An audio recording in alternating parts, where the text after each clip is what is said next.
अच्छा जी, अब मुझे बताएं इन्फिनेटिव फ्रेज़ क्या होता है। सबसे इजी होता है जी इन्फिनेटिव फ्रेज़, और उसको रिकग्नाइज़ करना भी आसान होता है। क्यों? क्योंकि वो टू इन्फिनेटिव से ही स्टार्ट होगा। So he likes to eat ice cream, likes what direct object है। सो डायरेक्ट ऑब्जेक्ट आपका नाउन फ्रेज़ होता है या नाउन होता है, और नाउन आपका जेरेंड भी हो सकता है, इन्फिनेटिव भी हो सकता है। अगर फर्स्ट फॉर्म प्लस आई होगा तो वो जेरेंड होगा। अगर टू और फर्स्ट फॉर्म आ रहा है, बेस फॉर्म आ रहा है, इसका मतलब है कि वो इन्फिनेटिव फ्रेज़ होगा। So he likes to eat ice cream. अब ये मैं इस पर टाइम वेस्ट नहीं करूँगा, मैंने ये रेड, ग्रीन और ब्लू में एग्जाम्पल्स दी हुई हैं। एक एग्जांपल नाउन की, एक एडवर्ब की, एडजेक्टिव की है। So infinitive can be an adverb, an adjective और अ नाउन। ठीक हो गया। अच्छा जी, एब्सोल्यूट फ्रेज पे आ जाते हैं, जो नॉर्मली थोड़ी सी अजीब लगती है।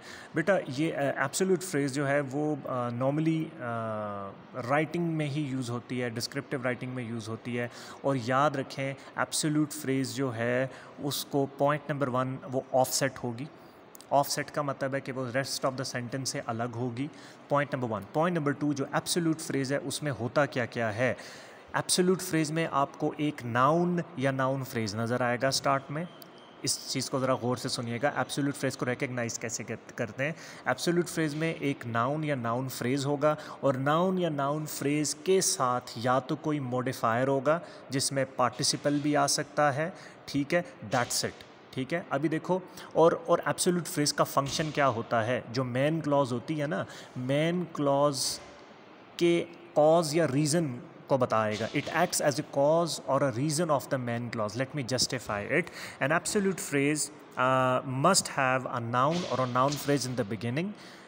It has a participle, it can be a present participle or past participle or even adjective.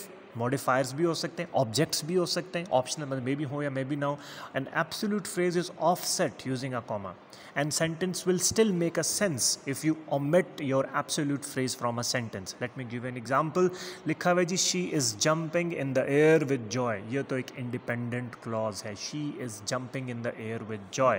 क्यों? Why? What is the reason? Her brother coming from China. So her brother coming from China is the reason of the main clause. Point number 1. So ये absolute phrase होगी. अब देख लेते हैं कि ये reason of the main clause है, but absolute phrase की जो conditions हैं, are they being fulfilled or not? Absolute phrase की जो conditions होती हैं वो ये होती हैं कि absolute phrase में एक noun या noun phrase होना चाहिए, और उसके साथ कोई ना कोई modifier होना चाहिए। वो modifier जो adjective भी हो सकता है, वो adjective वो modifier participle भी हो सकता है, वो मॉडिफायर जो है वो वो पार्टिसिपल फ्रेज भी हो सकता है, वो कुछ भी हो सकता है। अब ज़रा गौर कीजिएगा, she is jumping in the air with Joy her brother coming from China. तो बेटे हर ब्रदर तो नाउन फ्रेज हो गया, ठीक है। तो एब्सोल्यूट फ्रेज में नाउन या नाउन फ्रेज होना चाहिए स्टार्ट में। तो her brother is noun phrase. Coming from China is what? A participle phrase, है ना। Who was coming from China? Her brother was coming from China. और एक और मज़े की बात बता दूं, जो एब्सोल्यूट फ्रेज होता है ना, वो अब देखो, अगर मैं यहाँ पे वॉज लगा दूंगा यानी कि उसमें फाइनाइट वर्ब मिसिंग होता है। वैसे बता रहा हूँ, टेक्निकल बात है। अगर आप उसमें her brother was coming from China कर दोगे तो वही एब्सोल्यूट फ्रेज आपकी क्लॉज बन जाएगी, but it is not a clause. उसमें फाइनाइट वर्ब एब्सेंट होता है, फ्रेज होता है वो। अब ईजी करके बता देता हूँ। She is jumping in the air with Joy her brother coming from China. Her brother coming from China is an absolute phrase. Why it is an absolute phrase? Point number 1, it is being offset. Point number 2, it is a cause of her happiness, reason of her happiness. Point number 3, the conditions of being an absolute conditions are being fulfilled. Absolute phrase के लिए noun होना चाहिए या noun phrase होना चाहिए start में, तो बिल्कुल noun phrase है हर ब्रदर। अच्छा, और इसके साथ कोई ना कोई पोस्ट मॉडिफायर होना चाहिए। पोस्ट मॉडिफायर आपका पार्टिसिपल भी हो सकता है, प्रेजेंट पास्ट पार्टिसिपल हो सकता है, एडजेक्टिव हो सकता है, कुछ भी हो सकता है। तो coming from China is a participle phrase, तो पार्टिसिपल फ्रेज भी है और नाउन फ्रेज भी है। Yes, her brother coming from China full जो है वो एब्सोल्यूट फ्रेज है। अगर सिर्फ कमिंग फ्रॉम चाइना की बात करोगे तो वो पार्टिसिपल फ्रेज है, सिर्फ हर ब्रदर की बात करोगे तो वो नाउन फ्रेज है। आगे चलते हैं। The wedding fixed, everyone is happy. अब देखो, ऑड लग रहा है, द वेडिंग फिक्स्ड ऐसा ही है ना, क्योंकि ये फ्रेज है, it is not a clause. अच्छा, everyone is happy. What is the reason of their happiness? The wedding fixed. The is pre-modifier. ठीक हो जी, हो गया। wedding is a noun, so the wedding is a noun phrase, and what is fixed? It is past participle. so the wedding fixed में the wedding noun phrase है, यानी कि condition जो है एब्सोल्यूट फ्रेज की कि होना चाहिए आपका नाउन फ्रेज होना चाहिए और उसके साथ पार्टिसिपल होना चाहिए। तो बेटे fixed is a past participle. The wedding is what? A noun phrase, the wedding fixed is what? It is nothing but an absolute phrase. ठीक हो गया, और ऑफसेट भी हुआ हुआ है, और ये रीज़न भी है हैप्पीनेस का. ठीक हो गया ना. अच्छा जी. और boss shouting in anger, all the team members started working fast.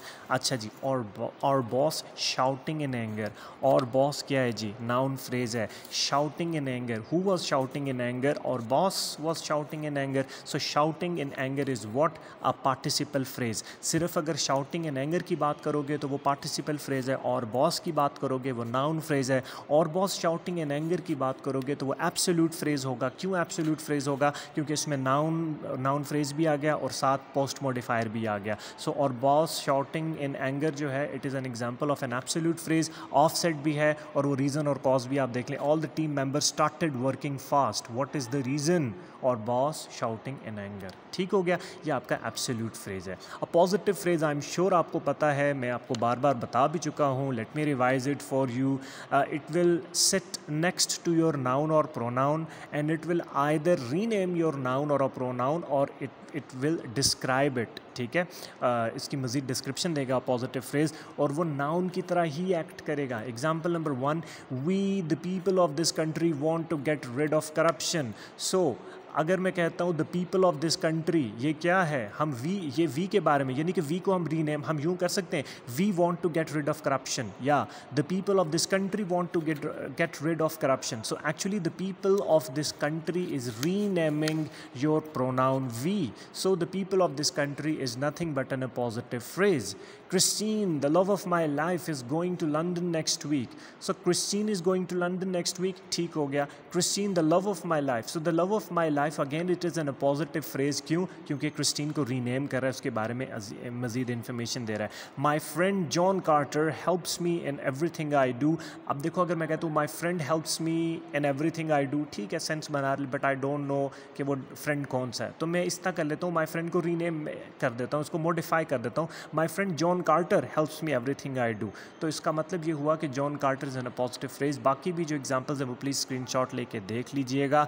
अच्छा, उसके बाद सम अदर एग्जांपल्स या सम अदर फ्रेजेस में क्या आ जाता है जनाब? They have been playing since the last 2 hours. अगर मैं हैव बीन प्लेइंग की बात करूँ तो बेटा ये वर्बियल फ्रेज है या वर्ब फ्रेज है, क्योंकि हैव भी वर्ब है, बीन भी वर्ब है, प्लेइंग भी वर्ब है, तो वो भी आ जाता है. You must call your father at once. Must क्या है?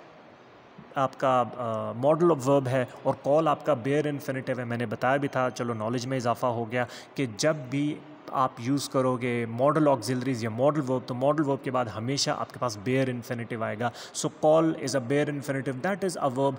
Must is a modal verb, यानी कि वर्ब है. सो मस्ट कॉल दोनों जो वर्ड्स हैं ये क्या हैं आपके? ये भी वर्ब फ्रेज की एग्जांपल है जी. We have to work hard so that we could win the next match. So that क्या है जी? सो दैट कंजंक्शनल फ्रेज है, कंजंक्शन है, so that group of, so conjunctional phrase हो जाएगा.